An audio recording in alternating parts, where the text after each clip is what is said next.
Hello everyone, my name is Rosie, and welcome back to Rosie's Rapid Record Reviews. Yeah, let's get right into this one.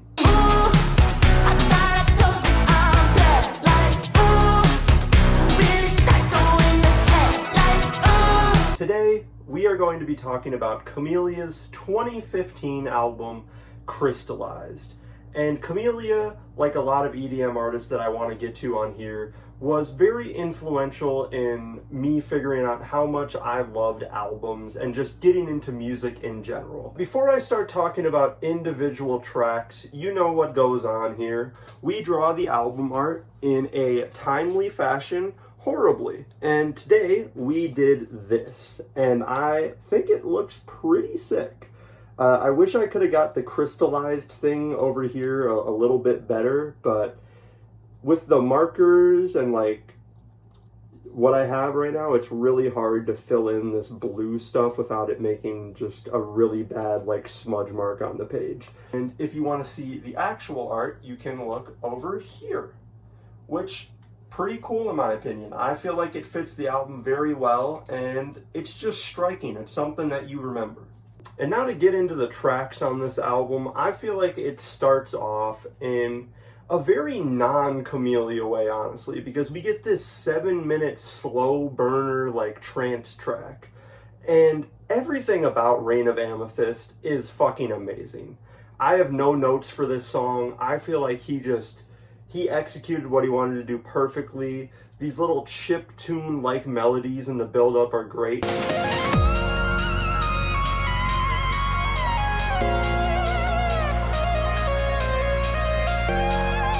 And while Artificial Snow, albeit a little bit weaker than Reign of Amethyst, it still keeps the album going. It's a great paced album, and this one fits in there snugly. It's more of like I don't even know if this track's dubstep, but to me the sounds in it feel very dubstep. It feels a lot more hard than the first opening track, but with the way the first opening track, implying there's a second one, the way the opening track flows, it really goes super well into Artificial Snow, so I can't complain.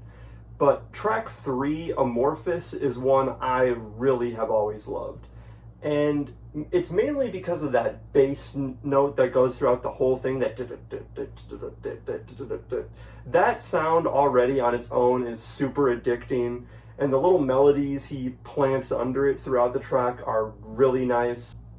And the exact opposite of Amorphous, which is just like this more techno-y, acid-like track, is First Town of This Journey, which the title would suggest is a more like RPG, like video gamey based track. It's chiptune.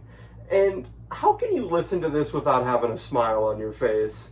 The melodies are so fun, the little sound effects, the little like one-up sound in the drop, and just when he switches it, the like, even just making the little noises with my mouth is a lot of fun. I always love when Camellia gets in this more video gamey bag, and this is one of the best tracks in that style from him.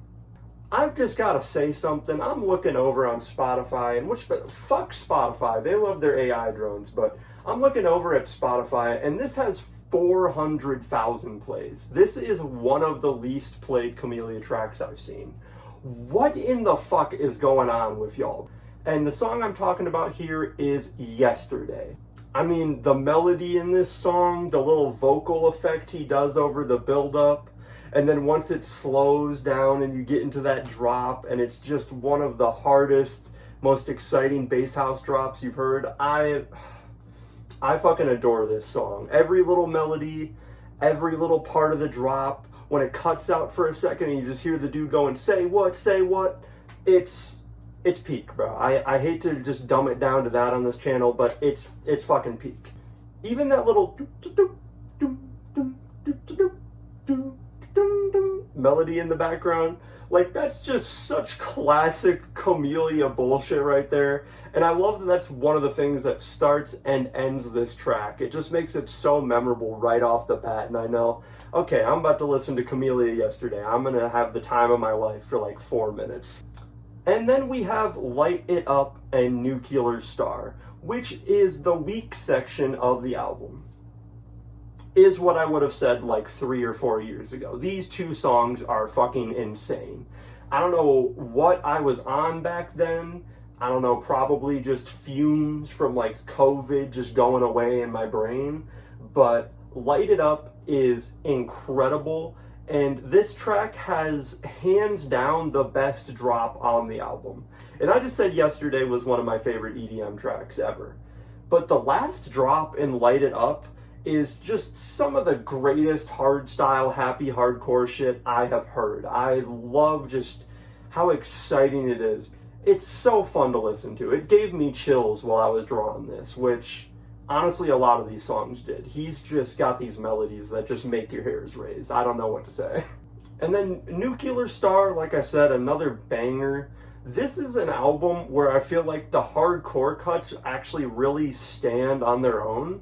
Because there was a time where I'd listen to a Camellia album and I'd get to the hardcore songs and I'd be like, okay, all right, bro, we've already heard this like 20 times before. But no, Light It Up and Nuclear Star really stand out on this record. And I think it's partly because he really just delves like deep into the genres he's actually going for here. It's not like a mix of like 5 or 6 genres. It's just the one on every track, and that's what you get. Finally, we're probably getting to the song, which is the reason that a lot of people would be here, and that's the title track, Crystallized. And this was another one that, don't get me wrong, like I did love it, but it didn't fully click for me until I got my Oculus like Rift back in the day, and I played Beat Saber, and then I played this song. And the pace of it just really drew me in because the melodies on this are perfect. They fit just this crystal cavern underground so well. And the drop itself in this track is really not all that. It just feels like an extension of what he's doing on the build-up. But when you're able to just like lock in on Beat Saber and be hitting those notes back and forth, it makes you realize just how nice this drop really is. It doesn't need to be something like super grand. It can just transition from the build up into the drop, and then you finally get that. And I feel like that's the main part you're really waiting for in this song. Even though it drops before that part, when you finally get to hear those crazy synths just going wild, it's so fun. The album closes with Liquidated, which is another just incredible song on this album. And when you get to that drop, like 1 minute 30 in, it's just pure bliss to listen to.